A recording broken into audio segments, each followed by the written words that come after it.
Ahí acaban de ver ustedes en la película Matarife una reinterpretación de lo que fue los atentados al Club El Nogal, un proceso que viene de la mano con otro histórico que es el tema del Plan Colombia. ¿Cómo podemos relacionar estos hechos? El Plan Colombia fue una multimillonaria inversión en donde se pretendía acabar con el narcotráfico. Pero acá en Colombia se ha manejado un discurso de doble moral, en donde se consideró que las únicas agrupaciones armadas que se financiaban con el narcotráfico eran las guerrillas, particularmente las FARC. Y lamentablemente el narcotráfico ha sido el combustible de guerrillas, de paramilitares, de militares, de bandas criminales, de gobernantes de turno. Por eso se habla del narcoestado y la narcoeconomía. Hace 3 semanas analizamos el tema del Club El Nogal en comparación con la Operación Orión, y ambos hechos demuestran el poder terrorista de la extrema izquierda y de la extrema derecha. Pero después de la serie y de la película Matarife, se hace un proceso de resemantización de lo que fueron los atentados al Club El Nogal, porque en esa época solamente teníamos a Caracol y RCN, y la explicación era muy minimalista. Los guerrilleros atentaron contra el Club El Nogal porque son terroristas, porque son muy malos, porque Uribe es muy bueno y Uribe los va a derrotar. Esa era la retórica que se vendía en Caracol, en RCN, en NTN 24, en CNN en español, cuando hablan del tema colombiano. Pero lo que se pregunta la serie y también la película Matarife, que lamentablemente la película Matarife no está en YouTube todavía, acaba de ganar un premio en la India, pero sería bueno que muy pronto se publique la película Matarife en plataformas, porque eso da otra visión de ciertos hechos históricos. Y realmente el Club El Nogal se convirtió en el espacio de reunión de políticos con paramilitares. De ahí viene este atentado de las FARC.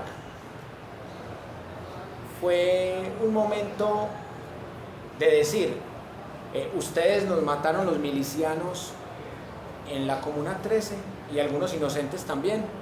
Entonces nosotros les matamos a los que se reúnen con paramilitares, y por ahí derecho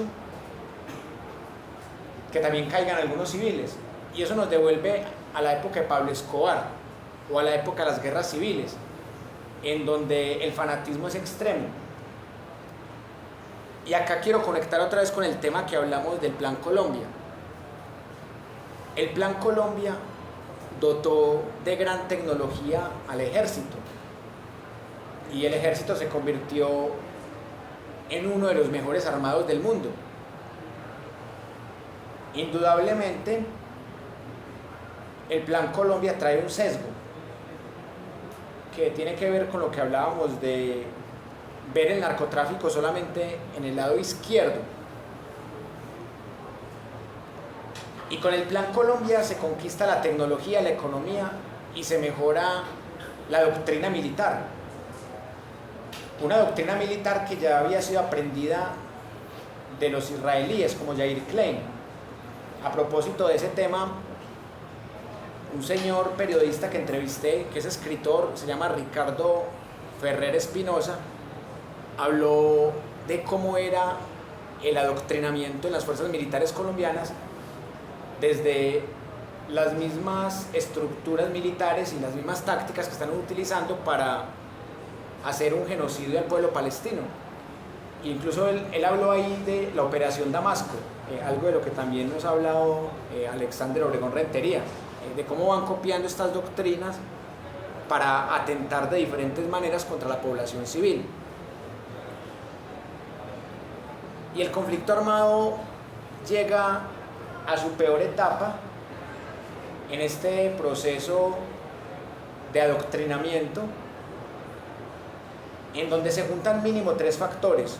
Uno, el fracaso de los diálogos en el Caguán entre el gobierno de Andrés Pastrana Arango y la guerrilla de las FARC. 2, el Plan Colombia, que llena a esta gente de usura y que ayuda a que las fuerzas militares tengan más capacidad de destrucción. Y 3, el manejo mediático de los atentados terroristas. Invisibilizar los atentados contra la población civil de la extrema derecha, invisibilizar la Operación Orión, invisibilizar las investigaciones sobre el Aro y la Granja, asesinar a los investigadores de esas masacres, quitarle responsabilidad al Estado y a los gobiernos de turno y centrar toda la atención en un solo enemigo, la doctrina del enemigo interno, las FARC. Fue tanta la obsesión con las FARC que hasta se olvidaron que habían otras guerrillas como el ELN y el EPL, que son guerrillas pequeñas al lado de las FARC, pero que también existían. Todo el centro de atención se fue contra las FARC y toda la campaña propagandista era contra las FARC y todo lo malo que pasaba en Colombia era culpa de las FARC. Todos los muertos eran culpa de las FARC. Y hay gente que se quedó en esa retórica de hace 22 años, de todo es culpa de las FARC. En este momento las FARC son una disidencia muy pequeñita y todavía siguen diciendo que el presidente Petro le está entregando el país a las FARC. Es tanto el imaginario que tuvo ese tema, pero también es porque fue algo que se reforzó mucho en la creencia de la gente. O sea, hubo todo un aparato neurolingüístico, neurocognitivo, de neuromarketing electoral. Hubo tal trabajo cerebral que las personas que fueron adoctrinadas de esta manera van a decir que todo es culpa de las FARC. Parecido al tema de Palestina. Todos los palestinos son de Hamás. Entonces vamos a matar mujeres en estado de gestación, vamos a matar niños, niñas, porque todos los palestinos son igual. O sea, Palestina es igual a Hamás. Esa fue la ecuación que se hizo, que se está haciendo en este momento. ¿Y cuál fue la ecuación que se hizo hace 22 años? Todos los de la izquierda son de las FARC. Y no importa que estén de civil o que sean desmovilizados o que nunca hayan cogido armas. Todos los del Polo Democrático Alternativo, todos los que critiquen a Uribe. Así sean del partido que ahora se llama Alianza Verde, que fue el que le compitió a la presidencia de Uribe en el 2010, cuando Juan Manuel Santos era el candidato a Uribe. O sea, todo el que se le oponga a Uribe es de las FARC. Entonces, el magistrado Carlos Gaviria era de las FARC. El profesor matemático y filósofo Antanas Mocus es de las FARC, el candidato de las FARC. Luego, Juan Manuel Santos, FARC Santos. Hasta candidatos de la centroderecha que hicieron parte de esa extrema derecha en la época de falsos positivos, hasta Santos era de las FARC. Recuerden ustedes el apodo de FARC Santos. Y ahora Petro es de las FARC. Cuando ustedes saben que Petro perteneció a una guerrilla que, entre otras cosas, no se la llevaba muy bien con las FARC, porque tenían modus operandi muy diferentes. Por ejemplo, las FARC, una guerrilla con un estilo marxista-leninista, prosoviético. El M-19, una guerrilla bolivariana, más urbana. Las FARC que se metió de lleno en el narcotráfico. El M-19 que se metió más con paramilitares y con narcotraficantes. De pronto el M-19 se atentó contra un civil el 19 de abril de 1976, cuando mataron al sindicalista Raquel Mercado, que ese fue el mayor error del M-19. Es que Polo Polo sacó una noticia falsa con eso, que Petro era el que había matado a José Raquel Mercado. Pero Petro, ¿cómo lo iba a matar si Petro tenía 16 años y Petro le faltaban 2 años para meterse al M-19? Entonces, o sea, esos son los argumentos de Polo Polo. Es que veas que Petro es un genocida, Petro mató a José Raquel Mercado. Entonces, ese tipo de mentiras son las que se creen los uribistas promedio. No todos, porque no faltará el uribista que tiene enciclopedia y que sabe cómo acomodar hechos históricos de mejor manera, como José Obdulio Gaviria, el primo de Pablo Escobar. Y esta mañana justo hablaba yo con mi gente que Uribe perteneció a un movimiento de izquierda, que la gente le parece como una locura, porque la gente piensa en Uribe y dice, no, es que Uribe es de la extrema derecha, pero Álvaro Uribe Vélez, José Obdulio Gaviria, Rubén Darío Acevedo Carmona, Enrique Santos Calderón, Jorge Orlando Melo, Álvaro Tirado Mejía, pertenecieron a un movimiento de izquierda que se llamó Firmes, pero obviamente no era una izquierda marxista, radical, socialista, era una izquierda, lo que llaman centroizquierda, izquierda intelectual, que buscaba una revolución supuestamente con métodos intelectuales. Pero ¿por qué Uribe hizo parte de un movimiento de izquierda? Porque era la moda de los 70s. Uribe nunca fue marxista, nunca fue socialista, pero en ese momento él tenía unas amistades y no tenía unas fortunas por defender. Cuenta un amigo de infancia y de adolescencia de Uribe que Uribe era pobre, que incluso cuando iban al Café Versalles, que Uribe solamente se tomaba un tinto o una Coca-Cola y decía, ya voy para la casa porque mi padre está muy mal. Y efectivamente, en los 70s esa familia estaba muy mal, hasta que llegó la bonanza marimbera, el contrabando, después el narcotráfico, y pasaron de no tener con qué tomarse un tinto en Versalles a tener helicópteros, haciendas, caballos de paso fino, armas de gran alcance, un montón de guardaespaldas. Y esta gente, ¿por qué se enriqueció así? Pero no solamente fue la familia de Uribe, fue la familia Ochoa, que también tienen raíces genealógicas con la familia de Uribe, la familia de Carlos Leder, la familia de Pablo Escobar, la familia de los hermanos Rodríguez Orejuela, o sea, un montón de familias que eran clase media o clase baja, o incluso clase pobre, resultaron siendo en 3, 4, 5, 6 años disque multimillonarios. Esta gente sí les rinde, no tenían nada, ya tienen varios helicópteros, tienen haciendas, tienen una hacienda de 1500 hectáreas, y ¿dónde sacaron eso? Y después se meten al Estado a robar, y ahí terminan de enriquecerse más. Y después fundan grupos paramilitares, desplazan campesinos, como lo hicieron en el río Atrato, y se enriquecen más, y se roban el oro. Se roban el oro en el Chocó, van y atracan también Urabá. Hay un artículo muy interesante de un economista llamado Salomón Kalmanovitz, y él dice que Uribe miente. Cuando Uribe dice que el ubérrimo vale 10.000 millones o vale 8.000 millones, o sea, Salomón Kalmanovitz hizo un cálculo diferente, dice, Uribe está mintiendo, o sea, el ubérrimo vale 196.000 millones de pesos. O sea, es que el ubérrimo son 30 canchas grandes de fútbol. Y Julián Martínez, el periodista de La Nueva Prensa, que también trabajó en Noticias 1, que ahora trabaja con RTVC, Julián Martínez, hizo una investigación en donde demostró que cuando Uribe era presidente, con agroingresos robo seguro de Andrés Felipe Arias, el ubérrimo se valorizó 4.000 millones de pesos más. Imagínense, el Estado usado para enriquecer a privados. Y la gente no se daba cuenta de esto, no porque la gente fuera bruta, simplemente porque la gente solo tenía dos opciones. Básicamente, la gente en Colombia casi no lee. Entonces, ¿cuáles son las opciones de la gente?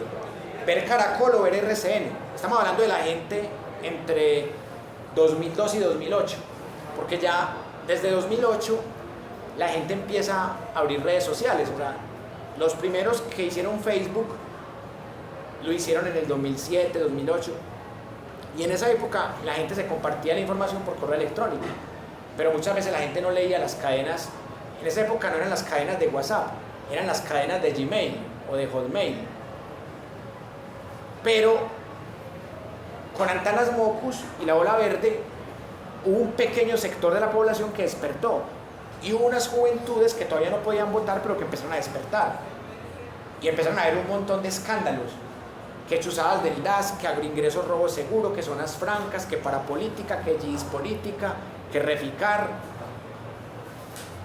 que Telecom, las chuzadas del DAS, que eso es un escándalo que merece una clase completa, es un escándalo de los peores que ha tenido espionaje, 2 años seguidos espiando opositores y perfilando, o sea, llamaban a los magistrados, a los políticos, a los defensores de derechos humanos, hey, usted está criticando mucho a Uribe, mucho cuidado que su hijo sale a las 5 del colegio y estudia en tal parte. No, muy belleza desfachates que tuvieron de nombrar a este Jorge Noguera, que era un paramilitar. Y que mató un profesor. Era un paramilitar. Exactamente. Y lo nombraron como director del DAS. Y estuvo también Narváez. Narváez, que que tuvo que ver con el magnicidio a Jaime Garzón. Narváez también estuvo en el DAS mucho tiempo, desde la época de Pastrana. María del Pilar Hurtado, también. El DAS se llenó de paramilitares y por eso lo tuvieron que eliminar en 2011. Lo que le va a pasar a la Fiscalía o lo que le debe pasar a la Procuraduría. Entonces ya con esto quiero terminar. Vea, la gente veía en Caracol y en RCN 1 año de los atentados al Club El Nogal. Después, 2 años de los atentados. Apareció un nuevo cuerpo, uno desaparecido del Club El Nogal. Entonces, cualquier acto terrorista de las FARC le daban todo el cubrimiento mediático. Después, Chávez tiene el pueblo venezolano aguantando hambre. Entonces, o sea, las noticias de RCN, de Caracol y de NTN24, ¿cómo eran? Era Chávez, Fidel Castro, Chávez, Fidel Castro, Nogal, pero nunca decían Operación Orión, Aro y la Granja, falsos positivos, nada. O sea, los medios solamente se centraban en noticias que dañaran o a los vecinos o a los políticos de acá, que todo el mundo le dijera que Iván Cepeda era guerrillero, que Robledo era guerrillero, que Petro era guerrillero, que eran guerrilleros de civil. Entonces, este tema del uribismo fue toda una campaña mediática, pero la gente a partir del 2010 empezó a reflexionar, empezó a funcionar YouTube de manera más masiva. Entonces la gente empezó a montar videos de YouTube, la gente empezó a montar cosas en Facebook, después nació Instagram, después TikTok, y así fue como hubo más masificación de noticias falsas, pero también hubo gente que empezó a abrir los ojos. Y por eso llega la serie Matarife y la ven más de 60 millones de veces, que ese es el promedio más o menos de reproducciones que tiene Matarife en las plataformas. Entonces ya vieron estos 60 millones de veces y ya la gente empezó a decir, no, yo por Uribe no lo voy a votar. No, yo no sabía que existió el robo agroingreso, robo seguro. Y eso que una de las cosas que yo le he criticado a Matarife es que no hablan de Reficar, que Reficar fue un robo multibillonario de los gobiernos de Uribe y de Santos, pero Matarife tampoco lo puede contar todo. Y Matarife pues también tiene algunas imprecisiones, es normal.